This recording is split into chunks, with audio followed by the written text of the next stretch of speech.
Assalamualaikum warahmatullahi wabarakatuh. Kami di sini kelompok sosiologi. Saya Fit Pertama dari absen 28. Aku Danis dari absen 15. Saya Nail dari absen 25.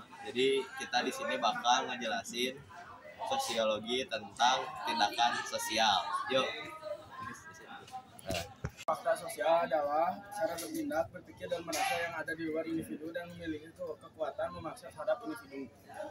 Fakta sosial ini merupakan hasil dari pola perilaku sosial di masyarakat dan dianggap sebagai aturan yang mengikat dan wajib ditaati. Definisi sosial adalah segala sesuatu yang berkenaan dengan masyarakat atau yang berhubungan dengan interaksi antara individu dan kelompok dalam suatu masyarakat. Definisi sosial juga bisa diartikan sebagai suatu hal yang ada dalam masyarakat atau sikap kemasyarakatan.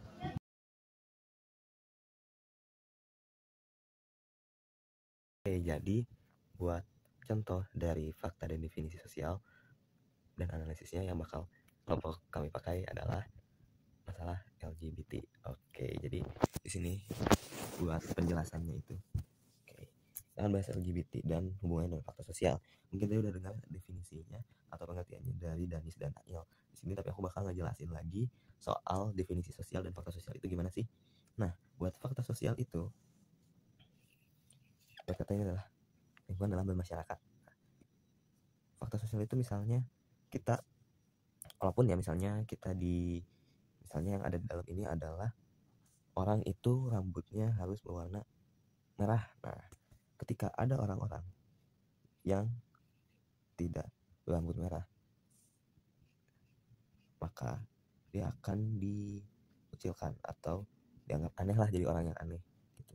Dan tapi untuk fakta sosial ini juga berlakunya tidak maksudnya kalau di Indonesia seperti ini, di Amerika juga bisa jadi lain gitu. Kalau di Indonesia seperti itu, misalnya di Indonesia ya gitulah pokoknya mah gitu. Ini tentang fakta sosial jadi begitu. Kemudian untuk definisi sosial itu, jadi ketika ada fakta sosial, ketika banyak sekumpulan orang di sini mengikuti fakta sosial yang ada,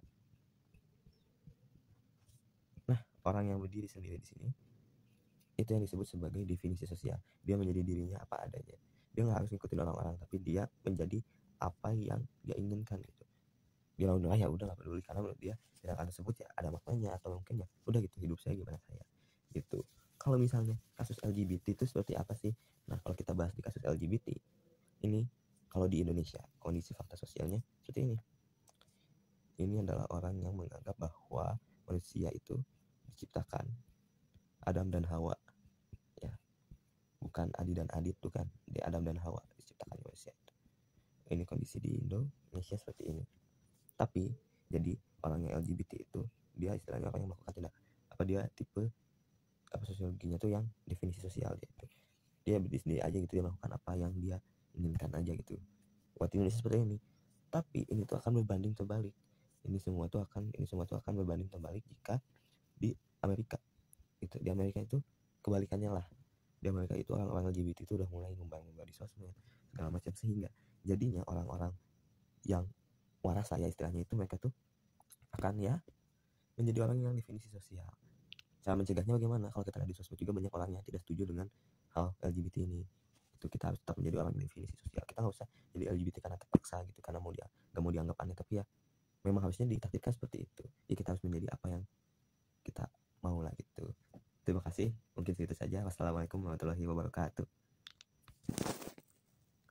Gitu. Jadi mungkin tambahan lagi dikit. Jadi kita harus melakukan segala hal yang kita bisa gitu untuk tetap berada di definisi sosial. Kita nggak usah malu nggak LGBT gitu. Kalau kita tiap lupa ya, nggak usah malu lah nggak LGBT, dan kita harus tetap menjadi orang yang definisi sosial dan orang yang kontra terhadap fakta sosial yang ada gitu. Karena memang sudah maksudnya itu dikodratkan laki-laki dan perempuan gitu, nggak bisa gitu ya. Mungkin sekian dari kelompok kami. Terima kasih. Wassalamualaikum warahmatullahi wabarakatuh.